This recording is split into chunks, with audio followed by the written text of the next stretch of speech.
everybody, welcome back to my YouTube channel. In today's video we are going to be talking about grief. I feel like it's going to be a very sensitive topic, but then most people think that grief only happens in the painful period following the loss of a loved one, but any loss of connection that defines us is also grief, such as death, divorce, or even the loss of a home can be a major event people grieve.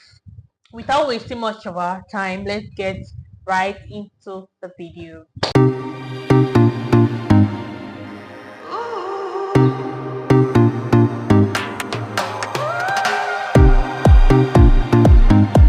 Now, what is grief? Grief is the experience of coping with losses. That means any event that disrupts or challenges our sense of normalcy. That's called grief.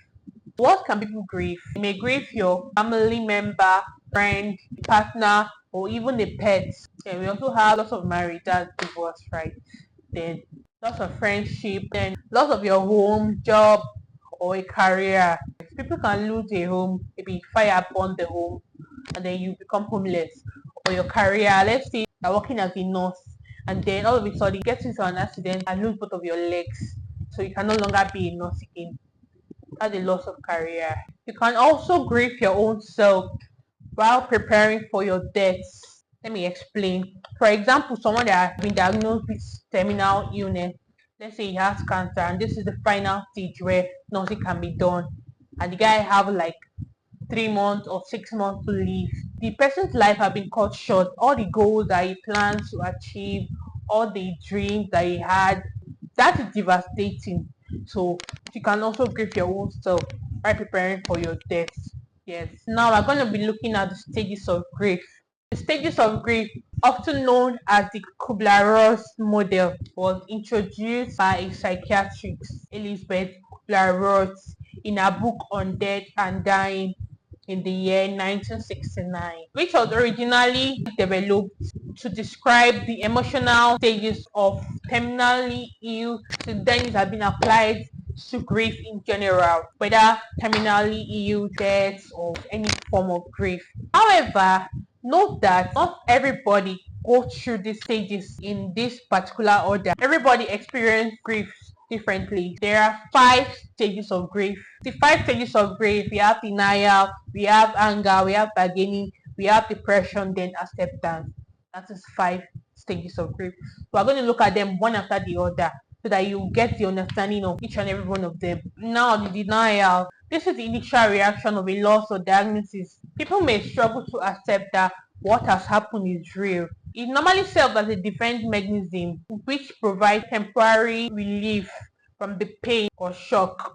In this stage, the brain is still trying to process what exactly is going on. The person refuses to accept that this is what's happening. For example, you might tell a mother that she just lost her child, and you will see her laughing. She'll be laughing, thinking she's psycho. But that woman at that moment, she's in denial. Cause how? Someone I just spoke to this morning, and you're telling me this is no more, that is gone.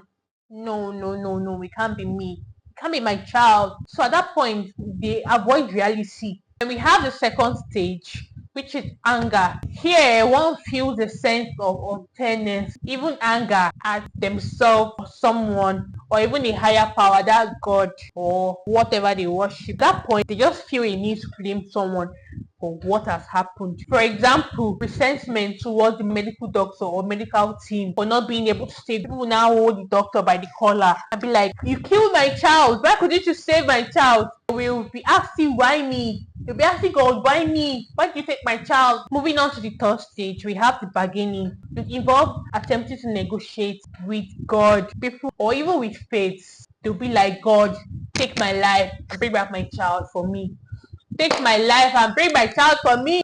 They start regretting their past action of what led to that event. This is so that they won't deal with the loss or will lessen the impact of the loss. The individual is hanging on a thread of hope that this person is going to come back to life, or God is going to answer that prayer of taking their own life and bringing back their child. Next stage is the depression.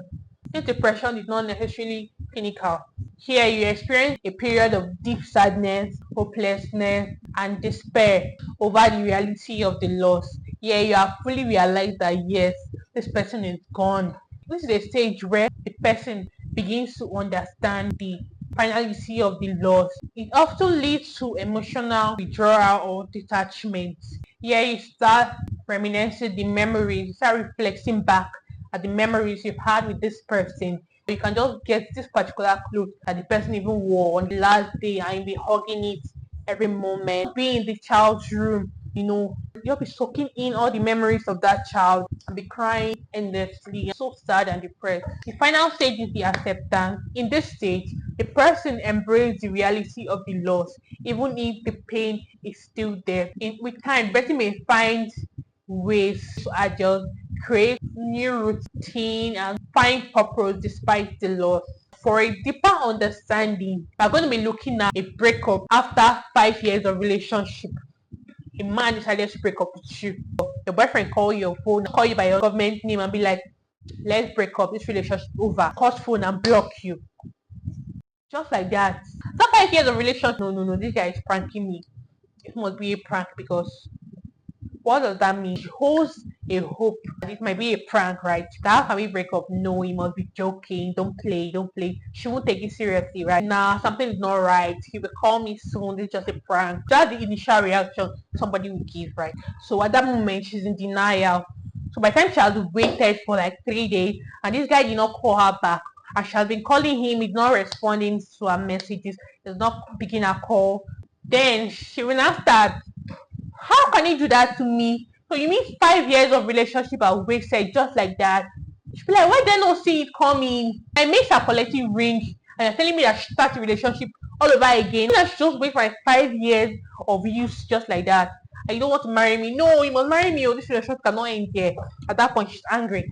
Angry saying that no, she cannot lose her 5 years of relationship like that. Her 5 years of time, effort, commitment gone just like that. And she may try reaching out to him and that person's number. She might try and beg that she's sorry, that if she has offended me, but she forgive her. I can go to any length at this point. She buys new SIM card to call him with that number. She texts him new SIM. She tries all her best. She goes to the gate, knock at the gate for 5 hours, stay outside and make sure that yeah, this guy must come out and answer me. Then she goes, after there are other fish in the river, I can just get the fish and continue from where I stopped. At least I'm back to the single life. Let me even rest for relationship matter set. Still trying to escape the reality. Then after some time, she noticed that this guy is serious. He's not answering her again. He's not doing again. Now enter in very deep sadness. She's not entering into depression. She's no longer doing the thing that she loves doing again. She just cooks in her room. She just skates in her room. Nothing. She's not doing anything. She's just there crying, listening to all these sad songs that are crying endlessly, looking at their videos, their pictures, the moments they shared, remembering all the memories they had together. People can remain in this depression for a very long time. After months and years of being depressed, she's not accept that the relationship is really over and there is no hope. There's no hope of getting back together again. She now decides to focus on healing and personal growth, start doing all the things she loves again, trying to become stronger, learning from her past mistakes. Moving on from a relationship takes time and the healing process is unique for everybody. Grieving is often a lifelong process and acceptance might simply mean learning to cope with the loss, learning to carry the loss while finding meaning or finding your purpose again to life. Then in this case, when people now finally accept the loss, it doesn't mean that they've forgotten that person, but they try to, live with it. In this case of acceptance, people start, they start creating awareness on social media. So people go as far as maintaining that child legacy, starting up a foundation in the child's name, or helping people with similar losses to also cope with the loss. Remember, there are no right or wrong way of grieving. Be patient with yourself, be kind to yourself and to others who are passing through or who are experiencing loss. Then acceptance doesn't mean forgetting about this person. It doesn't mean forgetting what was lost. But instead it involves coming to terms with the absence of that person or something. Lastly, there is no set timeline for how long each of these stages are going to last. If you know anyone experiencing loss, be careful of what you say to that person, not to trigger things that led to that grief or to that loss in the first place. So my dear viewers, we have come to the end of this video, which is stages of grief. Even though people follow this Kubler-Ross model, there are other people that that actually reversed it or made further researches for this grief. Yeah, so we have other type of models. I think we have 7 stages of grief now. Someone added 2 more to the 5 stages of grief. And then we also have some other ones which I will be talking about in the future. Remember to like, share, subscribe, give this video a thumbs up, and stay tuned for my next video.